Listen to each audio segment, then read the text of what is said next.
Ngayon this evening, ladies and gentlemen, makikita na natin ang ating mga Boy Scouts of the Philippines and Girl Scouts of the Philippines ng Cabuluan Elementary School.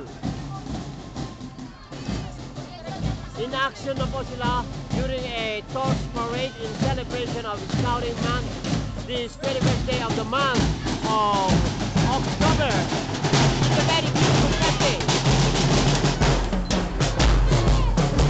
Ito na po yung mga torch paraders natin. With all the tears going, yeah! What a nice feeling and a very beautiful idea. And there, you look at them. Very nice, very nice.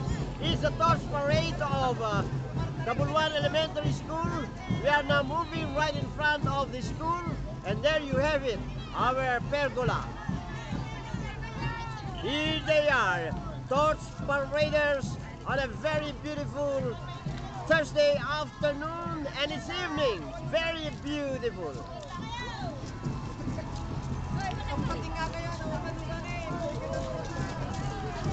Pating nga kayo, ang pating nga kayo.